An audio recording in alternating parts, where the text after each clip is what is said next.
अस्सलामुअलैकुम, आप देख रहे हैं समा। मैं हूं फवाज जैदी और मैं हूं सिद्रा मीर। बुलेटिन का आगाज करते हैं। कराची में डाकू करार देकर कत्ल किए गए इरशाद रांझानी केस से तफ्तीश में हैरानकुन इंकशाफात सामने आए हैं। मुलजिम ने जख्मी इरशाद को एम्बुलेंस में भी गोलियां मारी। एम्बुलेंस ड्राइवर के बयान ने पुलिस के किरदार और अहलियत पर सवाल खड़े कर दिए। चालान के मुताबिक ड्राइवर ने बताया है कि इरशाद रांझानी को थाने से अस्पताल मुंतकली के दौरान मुलजिम रहीम शाह ने सामने आकर एम्बुलेंस रुकवाई। इंस्पेक्टर से बात करने के बाद अचानक एम्बुलेंस का पिछला दरवाजा खुलने की आवाज आई। दरवाजा खुलते ही फायर हुआ, जिसके बाद जख्मी की चीख पुकार सुनाई दी। पुलिस एहलकार ने कहा चुप रहो और एम्बुलेंस अस्पताल ले चलो। पुलिस ने प्रोसिक्यूटर के कहने पर चालान में दहशतगर्दी की दफात का इजाफा कर दिया है। वाकया था 6 फरवरी का। कराची का इलाका भैंस कॉलोनी, जहां यूसी चेयरमैन रहीम शाह ने इरशाद रांझानी को गोलियां मार दी थी। रहीम शाह का कहना था कि इरशाद रांझानी ने ताक़ुब किया और लूट मार की कोशिश की, लिहाजा दिफा में गोली चलाना पड़ी। लेकिन एम्बुलेंस ड्राइवर का बयान कहानी को नए मोड़ पर ले आया। बताया कि इरशाद रांझानी को जख्मी हालत में थाने मुंतकिल किया गया था। थाने से 15-20 मिनट बाद अस्पताल रवाना हुए तो मुलजिम रहीम शाह मोटरसाइकिल पर पीछे आया। गाड़ी को रुकवा कर रहीम शाह ने कहा सब आगे देखो। फिर इंस्पेक्टर अली गौहर से कुछ बात कही और इरशाद रांझानी को गोली मार दी। पुलिस एहलकार ने कहा चुप रहो और एम्बुलेंस अस्पताल ले चलो। इरशाद रांझानी को जिन अस्पताल पहुंचाया तो वो मर चुका था। दूसरी जानिब पुलिस ने प्रोसिक्यूटर के कहने पर चालान में दहशतगर्दी की दिफात भी शामिल कर ली। इरशाद रांझानी को अस्पताल ले जाने वाले एम्बुलेंस ड्राइवर का समा को तहलका खेज इंटरव्यू। केस से मुताल्लिक मजीद तफसीलात बताते हुए कहा कि वो जाए वक़ुआ पर पहुंचा तो वहां मौजूद लोगों ने जख्मी इरशाद को उठाने नहीं दिया। पुलिस आई और कहा कि जख्मी को थाने लेकर जाना है। पुलिस ने थाने में जख्मी से नाम पूछा मगर नहीं बता सका। समा से खुसूसी गुफ्तगू में एम्बुलेंस ड्राइवर का मजीद क्या कहना था, ये जानेंगे आमिर मजीद से। आमिर बताइए, उस वक्त उस दिन हुआ क्या था? जो ड्राइवर जो वकुआ पे पहुंचे थे उन्होंने क्या देखा था? आइए इनसे बात करते हैं। आबिद बताइएगा, उस दिन आपने देखा क्या था? जी, मुझे इदारे की तरफ से इतला मिली कि वहाँ कोई मसला हुआ, आप जाके उसको देख लें। मैं वहाँ गया हूँ, वहाँ ज़ख्मी मौजूद था। आवाम ने मुझे उठाने नहीं दिया, पुलिस का वेट करना पड़ा। पुलिस आई, फिर हमने उसको गाड़ी में शिफ्ट किया। पुलिस ने ऑर्डर किया कि इसको थाने लेके चलना। फिर हम इसको थाने ले गए। पुलिस ने बोला कि आप चलें यहाँ से, जिना लेके जाते हैं इसको। फिर रास्ते में गाड़ी रोकी है, गाड़ी रोक के जो है ना 2 फायर हुए हैं और फिर हम जिना चले। आबिद, क्या जब आप गाड़ी लेके जा रहे थे पुलिस एहलकार आपके साथ गाड़ी में मौजूद थे जब आप गाड़ी लेके जा रहे थे? जी हाँ, मेरे साथ 2 पुलिस एहलकार मौजूद थे। मुझे ड्यूटी ऑफिसर ने रुकने का कहा था, मैं रुक गया सर। और फायर हुए हैं, उसके बाद हम रवाना हो गए। इस केस में एक नया जो है वो टर्न आया है ईडी के ड्राइवर के जो बयान है उसके बाद। जी आमिर मजीद हमें अपडेट कर रहे थे। आगे बढ़ते हैं, कुछ सियासी मामलात की बात करते हैं। मौलाना फजलुर रहमान हुकूमत के खिलाफ ऑपोजिशन को इकट्ठा करने के मिशन पर निकल पड़े। जाती उम्रा में नवाज शरीफ से 1.5 घंटे तवील मुलाकात में मुल्क की सियासी और मुआशी सूरत हाल पर तबादला ख्याल किया। ऑपोजिशन के खिलाफ नैब कार्रवाइयों पर भी बातचीत हुई। JUI के अमीर कहते हैं कि नैब को ऑपोजिशन के खिलाफ इस्तेमाल किया जा रहा है। नैब से शफाफ, एहतसाब और इंसाफ की कोई तवक्को नहीं। नैब के हवाले से सख्त फैसले करना होंगे। मौलाना फजलुर रहमान कल आसिफ अली जरदारी से भी मुलाकात करेंगे। मौलाना फजलुर रहमान ऑपोजिशन का ग्रैंड अलायंस बनाने के मिशन पर। हुकूमत गिराने के लिए भरपूर भाग दौड़ जारी। नवाज शरीफ से मिलने जाती उमरा पहुंचे। 1.5 घंटे तक जारी रहने वाली मुलाकात में सियासी और मुआशी सूरत हाल और ऑपोजिशन के खिलाफ नैब की कार्रवाइयों पर बातचीत हुई। नैब एक इंतकामी इदारा है। नैब के हवाले से हमें कुछ सख्त फैसले लेने चाहिए। JUI के अमीर का कहना था कि तमाम जमातें मुत्तफिक है कि मौजूदा हुकूमत का मैंडेट जाली है। ये इलेक्शन धांधली के इलेक्शन हैं। जो हमारा वजीर आज़म बना बैठा है वो भी एक जाली और खलाई किस्म का वजीर आज़म है। मौलाना फजलुर रहमान ने बताया कि वो आसिफ जरदारी से भी जल्द मुलाकात करेंगे। ऐसे में बीमार नवाज शरीफ सियासी मुहाज पर मुतहरिक हो गए हैं। मौलाना फजलुर रहमान और नवाज शरीफ की मुलाकात की अंदरूनी कहानी सामने आ गई है। साबिक वजीर आजम ने मौलाना फजलुर रहमान को आसिफ अली जरदारी से मुलाकात का टास्क दे दिया है। ऑपोजिशन की कुल जमाती कॉन्फ्रेंस के लिए मुशावरत की जाएगी। नवाज शरीफ ने चेयरमैन सेनेट के खिलाफ तहरीक अदम एतमाद की ख्वाहिश जाहिर कर दी। बड़े ईवान की बड़ी सीट पीपल्स पार्टी को देने पर भी राजी हो गए।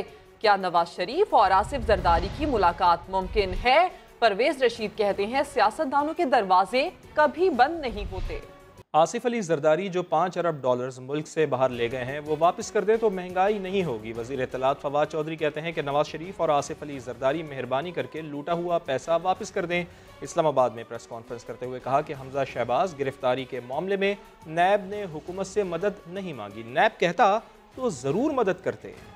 ख्वाजा आसिफ हों, एहसन इकबाल हों, ये तमाम लोग बड़ी करप्शन में मुलव्वस हैं। शहबाज और शहबाज शरीफ फैमिली के बारे में इंकशाफात सामने आ रहे हैं। वो तो लग रहा है कि आसिफ जरदारी और शहबाज शरीफ और नवाज शरीफ बिल्कुल एक पैटर्न पे काम कर रहे हैं। हमजा शहबाज साहब की जो गिरफ्तारी थी, अगर इसमें नैब हमसे कोऑर्डिनेट करता, अरेस्ट के लिए जो है वो दरख्वास्त करता कि उनको मदद चाहिए होती तो हम बिल्कुल अरेंज कर देते।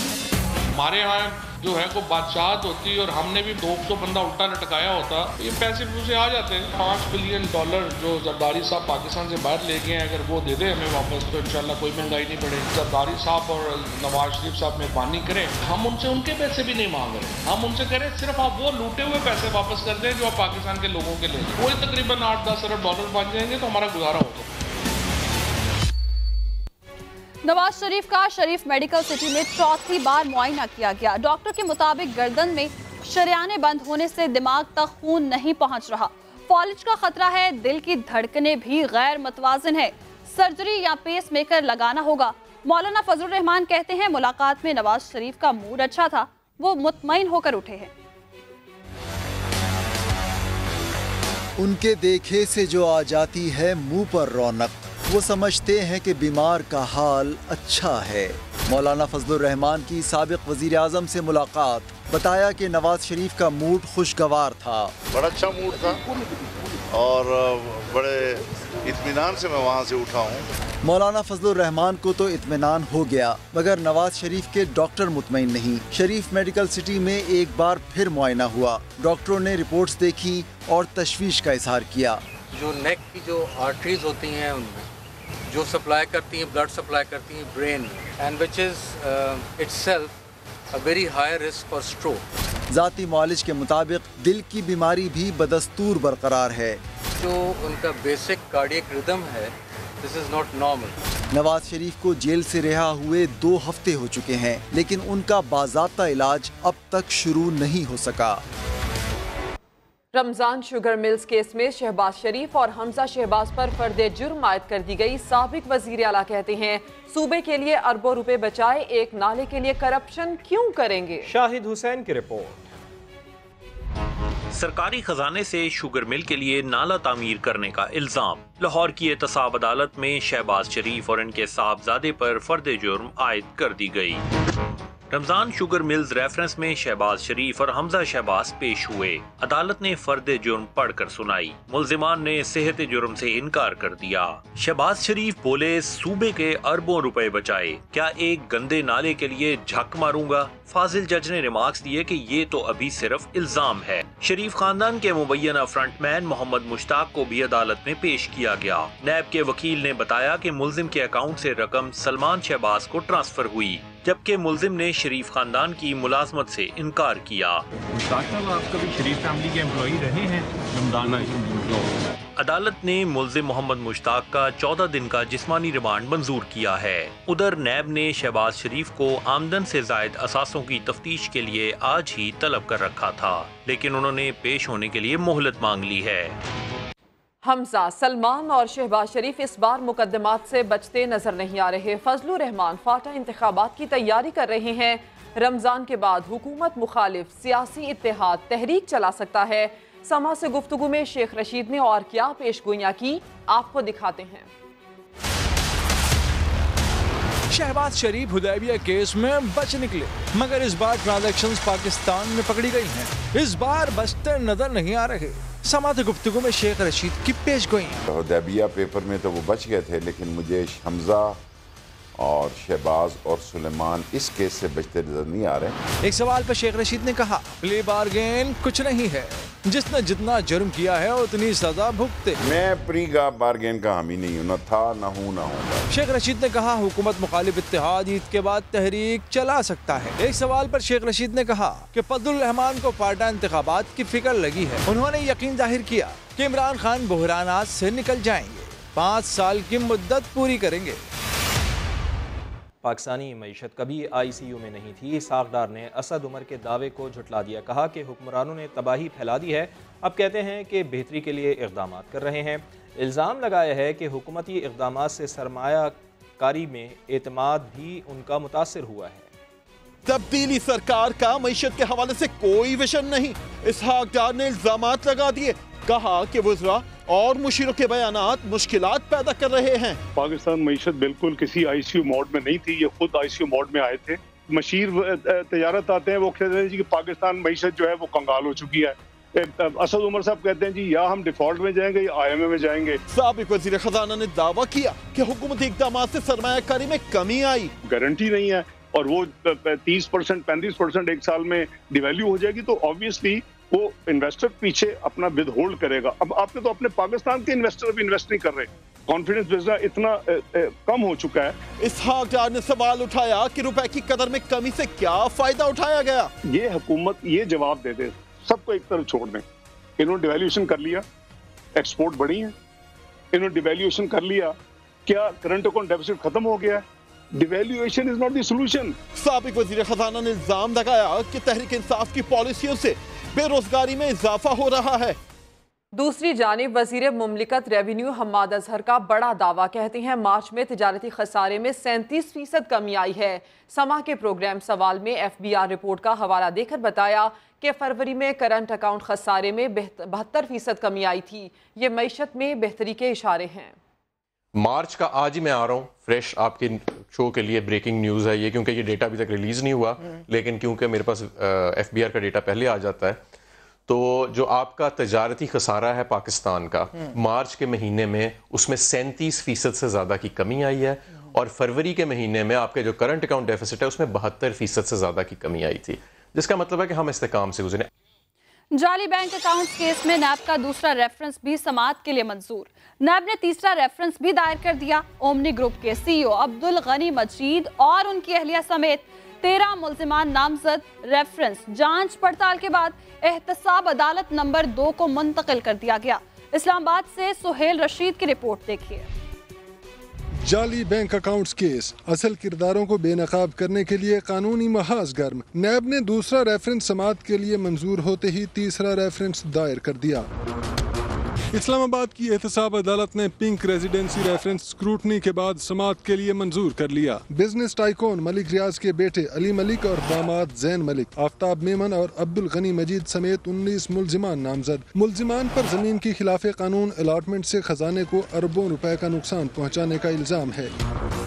तीसरे रेफरेंस में भी ओमनी ग्रुप के अब्दुल गनी मजीद, अहलिया मनाइल मजीद समेत 13 मुल्जिमान नामजद। दीगर मुल्जिमान में एजाज अहमद, हसन मेमन, अली अकबर अबड़ो और अतहर नवाज दुरानी भी शामिल हैं। मुल्जिमान पर सिंध हुकूमत से खिलाफ कानून ठेके लेने का इल्जाम है। जाली अकाउंट्स केस में पहले ही एक केस कराची से इस्लामाबाद मुंतकिल हो चुका। यूं मजमूई तौर पर केसेस की तादाद 4 हो गई है। साबिक रुकने कौमी असम्बली अली रजा आब्दी को किसने कत्ल किया? मफरूर मुल्जिमान हसनैन, बिलाल, गुलाम मुस्तफ़ा उर्फ काली चरण की तस्वीर समा ने हासिल कर ली हैं। अदालत ने मुल्जिमान के नाकाबिले जमानत वारंट जारी करके गिरफ्तारी का हुक्म दे दिया। रिपोर्ट करेंगे इरफानुल हक।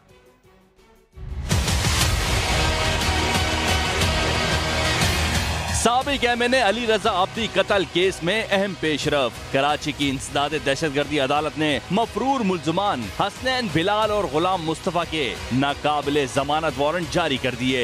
समा ने मफरूर मुल्जिमान की तस्वीर हासिल कर ली। मफरूर मुल्जिमान 9 उम्र दिखाई देते हैं। अदालत ने मुल्जिमान को आइंदा समाअत पर गिरफ्तार करके पेश करने का हुक्म दे दिया। गिरफ्तार मुल्जिमान में मोहम्मद फारूक, मोहम्मद गजाली, अबू बकर और अब्दुल हसीब शामिल हैं। पुलिस के मुताबिक कत्ल के लिए मुल्जिमान को 8 60 लाख रुपए भी अदा किए गए, जबकि अदालत में पेश किए गए चालान में बताया गया कि ब्लड बैंक के पास नामालूम शख्स ने रकम अदा की। अली रजा आब्दी के कत्ल में इस्तेमाल मोटरसाइकिल जला दी गई। 25 दिसंबर 2018 को डिफेंस में अली रजा आब्दी को उनके घर के बाहर मुसल्लह मुल्ज़िमान ने गोलियां मारकर कत्ल किया। इरफानुल हक, समा, कराची। एमक्यूएम रहनुमाओं और कारकुनों ने भत्ता न देने के पर फैक्ट्री को आग लगाई। बल्दिया फैक्ट्री के प्रोडक्शन इंचार्ज ने बयान कलमबंद करवा दिया। गवाह के मुताबिक फैक्ट्री मालिकान ने बताया कि एमक्यूएम वालों ने 25 करोड़ मांगे। जुबैर चरिया ने कहा कि भत्ता 20 करोड़ से हरगिज कम नहीं होगा। मामला तय न होने पर फैक्ट्री को आग लगाई गई। सानेहा बल्दिया फैक्ट्री केस में बड़ी पेशरफ। इंसदाद दहशतगर्दी की अदालत में अहम गवाह ने बयान कलमबंद करा दिया। गवाह ने कहा कि एमक्यूएम रहनुमाओं और कारकुनों ने भत्ता न देने पर फैक्ट्री में आग लगाई। गवाह ने इंकशाफ किया कि फैक्ट्री मालिकान ने बताया एमक्यूएम वालों ने 25 करोड़ रुपए भत्ता मांगा था। मरकजी मुल्जिम जुबैर चरिया से फैक्ट्री मालिकान ने कहा कि 1 करोड़ रुपए भत्ता कर दो। मुल्जिम जुबैर चरिया ने कहा कि भत्ता 20 करोड़ रुपए से कम नहीं होगा। भत्ता न देने पर मुल्जिम जुबैर चरिया ने फैक्ट्री मालिकान से कहा संगीन नताइज का सामना करना पड़ेगा। मामला तय न हुए तो मुल्जिमान ने फैक्ट्री को आग लगा दी। इरफानुल हक, समा, कराची। वो कहते हैं ना, जब जब बच्चे पे आफत आती है माँ अपनी आगोश में ले लेती है। फैसलाबाद में भी कुछ ऐसा ही हुआ। इलाका बटाला कॉलोनी में डकैती की वारदात हुई। बहादुर खातून ने पकड़ने की कोशिश की तो मुल्जिमान फायरिंग करते हुए फरार हो गए। यूसुफ चीमा की रिपोर्ट देखिए।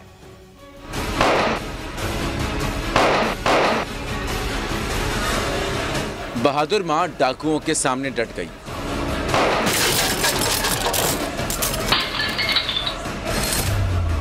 फैसलाबाद की बटाला कॉलोनी में 3 डाकुओं की दुकान में लूटमार, मोबाइल छीना, फिर गल्ले पर हाथ साफ किया। बाहर से गुजरते लोग देखकर चलते बने, मगर मां को खबर हुई तो बाहर निकलते डाकुओं पर चढ़ दौड़ी।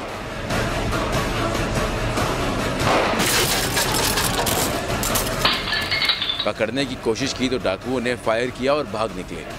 मैं जेडे बाहर राखी खलोते सी मैं उन्होंने जा फड़िया, उन्हें मैंने धक्का दे के सुट दिता। मैं फिर उठ के उन्होंने फड़ लिया। उन्हें गोलियां चलाइयां बथेरियां, पर मैं डरी नहीं उन्होंने गोलियां। 3 डाकुओं ने 30,000 रुपए और 5 मोबाइल फोन लूटे। पुलिस ने मुकदमा दर्ज करके तफ्तीश शुरू कर दी है। मां तो जख्मी होकर अस्पताल पहुंच गई, मगर ममता का हक अदा कर दिया। खैबर पख्तूनख्वा के जिला टांक में कर्ज और बेरोजगारी से तंग शख्स ने बीवी बच्चों को मारकर खुदकुशी कर ली। अहमद नवाज मुगल की रिपोर्ट। टांक में कत्ल का लर्जा खेज वाकया। कर्ज बेरोजगारी से तंग बाप ने अपनों की जान ले ली। मुल्जिम ने अपना घर उजाड़ने के बाद खुद को भी गोली मारकर खुदकुशी कर ली। मकतूल के पड़ोसी के मुताबिक सैयद रसूल पेशे के लिहाज से सुनार था, लेकिन काफी अरसे से बेरोजगार था। उसकी पर जो बहुत ज़्यादा कर्जा था, यानी गुर्बत की वजह से वो ज़्यादा टेंशन में था, ज़हनी मरीज था। पुलिस ने वाक़े का मुकदमा दर्ज करके तफ्तीश शुरू कर दी है। फायरिंग से एक बेटा जख्मी भी हुआ जो अस्पताल में ज़ेरे इलाज है। अहमद नवाज मुगल, समा, टांक। वड्डे साईं की शाही सवारी कराची की गलियों में क्या फंसी, शाही अहकामात काम कर गए। SBCA का शोरूम्स के खिलाफ एक्शन, मालिकान की सारी अकड़ निकल गई। खुर्शीद आलम की रिपोर्ट। कराची के लाखों शहरी रोजाना इन शाहराहों पर घंटों फंसे रहते थे, लेकिन गुज़िश्ता रोज वड्डे साईं की शाही सवारी का यहाँ से गुजर हुआ। मुराद अली शाह की गाड़ी फंसी तो उन्हें मालूम हुआ कि शोरूम्स की गाड़ियाँ सड़क तक खड़ी हैं। बस फिर क्या, SBCA को फोन खड़खड़ा दिया। शाही सवारी फंसने पर SBCA को जागना पड़ा। न्यू एमेजिना रोड के 50 से ज्यादा कार शोरूम्स, बैंक और शादी हॉल्स को सील कर दिया। शहरी तो बहुत खुश हुए। पहले से बेहतर हुआ है, पहले तो बहुत जाम रहता था और गाड़ियाँ आधे रोड पे खड़ी होती थी। लेकिन कार शोरूम्स मालिकान बिफर गए, सुबह से एहतजाज करते रहे। शोरूम तो कोई भी नहीं है, 35 साल 40 साल 50 साल पुराने शोरूम है, और आज अगर ये के सील कर दें कि जी ये रेजिडेंशियल थे तो ये एक गैर मुनासिब बात है। सरकार और कार डीलर्स एसोसिएशन में मज़ाकरात हुए। कार डीलर्स ने सड़क तक न आने और फुटपाथ खाली करने की यकीन दहानी कराई तो हुकूमत शोरूम्स खोलने पर रजामंद हो गई। आर्मी चीफ से बहरीन के वज़ीर ख़ारजा और ब्रुनाई की मुसल्लह अफ़वाज के कमांडर ने अलहदा मुलाकातें की हैं। रिपोर्ट करेंगे उस्मान खान। बहरीन के वजीर खारजा शेख खालिद बिन अहमद बिन मोहम्मद अल खलीफा की जनरल हेडक्वार्टर रावलपिंडी आमद। Army chief general Qamar Javed Bajwa से अहम बैठक में दो तरफा ताल्लुकात और खित्ते की सिक्योरिटी सूरत हाल पर तफसीली गुफ्तगू। ब्रुनाई की शाही अफवाज के कमांडर जनरल पेग्रान दातो पेदोका भी army chief general Qamar Javed Bajwa से मिले। ISPR के मुताबिक दोनों अस्करी रहनुमाओं का पेशेवराना अमूर और खित्ते में सिक्योरिटी सूरत हाल पर तफसीली गौर। दहशत गर्दी के खिलाफ जंग में पाक फौज की कुर्बानियों को भी सराहा। उस्मान खान, समा, इस्लामाबाद। कराची से खबर है, जहां पर कलंदरिया चौक के करीब नाले में डूबने वाले 2 बच्चों की लाशें निकाल ली गई हैं, जबकि 2 की तलाश का काम जारी है। पुलिस के मुताबिक नाले में गिरने वाले बच्चे कचरा चुनने का काम कर रहे थे। जी हां, कराची से खबर, जहां कलंदरिया चौक के करीब डूबने वाले 2 बच्चों की लाशें निकाल ली गई हैं। नाले में डूबने वाले मजीद 2 बच्चों की तलाश का सिलसिला भी जारी है। पुलिस की जानिब से ये बताया है, कराची कलंदरिया चौक के करीब नाले में डूबने वाले 2 बच्चों की लाशें निकाल ली गई हैं। पुलिस ने ये कंफर्म कर दिया है। साबिक कप्तान यूनिस खान कहते हैं, पाकिस्तान वर्ल्ड कप जीतने की सलाहियत रखता है। चैंपियंस ट्रॉफी जीतने के इम्कानात भी कम थे, लेकिन लड़कों ने मेहनत की और चैंपियंस ट्रॉफी जीती।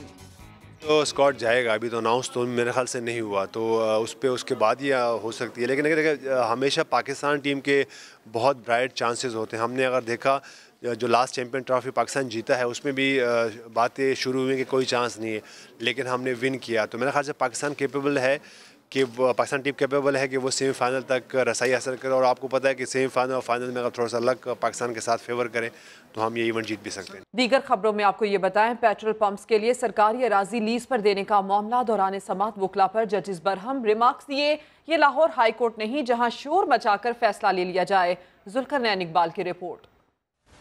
पेट्रोल पंप्स के लिए सरकारी अराजी लीज पर देने का मामला, सुप्रीम कोर्ट में दबंग समात। वकील सफाई बोले, वहादत रोड पर पेट्रोल पंप गवर्नर पंजाब की इजाजत लेकर बनाया गया। जस्टिस अजमत सईद ने रिमार्क्स दिए, गवर्नर कोई खुदा नहीं, इजाजत गवर्नर से ली है तो पंप भी फिर गवर्नर हाउस में ही लगा लें। मामला नैब को भिजवाने का इंतबाह कर दिया। दौरान समात वकला की आवाज बुलंद होने पर अदालत का शदीद नागवारी का इजहार। जस्टिस अजमत सईद ने रिमार्क्स दिए कि ये लाहौर हाई कोर्ट नहीं जहां वकला शोर मचाकर फैसला ले लें। अदालत ने इकरार दिया कि नीलामी के अमल में हिस्सा लिए बगैर साइट लीज पर नहीं दी जा सकती। मौजूदा किराए के साथ गुज़श्ता 3 बरस के वाजिबात भी देना होंगे। वफाकी काबीना ने नया पाकिस्तान हाउसिंग अथॉरिटी की मंजूरी दे दी है। वज़ीर आज़म 17 अप्रैल को मंसूबे का इफ्तिताह करेंगे। इसी पर रिपोर्ट करेंगे अब्बास शब्बीर। तब्दीली सरकार का बेघर अफराद को अपनी छत देने का मिशन। वफाकी काबीना की नया पाकिस्तान हाउसिंग अथॉरिटी की मंजूरी। वजीर आजम इमरान खान 17 अप्रैल को मेगा प्रोजेक्ट का इफ्तिताह करेंगे। वजीर इत्तलात फवाद चौधरी ने खुशखबरी सुना दी।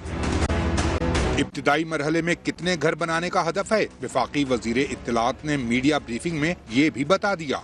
1,35,000 अपार्टमेंट्स इंशाल्लाह वो शुरू कर रहे हैं इस साल। नया पाकिस्तान हाउसिंग प्रोग्राम में दूर दराज इलाकों में बसने वाले गरीब अफराद का भी बड़ा हिस्सा। वजीर इत्तलात ने बताया कि गवादर में माहीगीरों की जदीद सहूलियात से आरास्ता बस्ती बसाना भी मंसूबे में शामिल है। बुलेटिन से इतना ही, एक ब्रेक के बाद होंगी हेडलाइंस। आप देखते रहिए समा।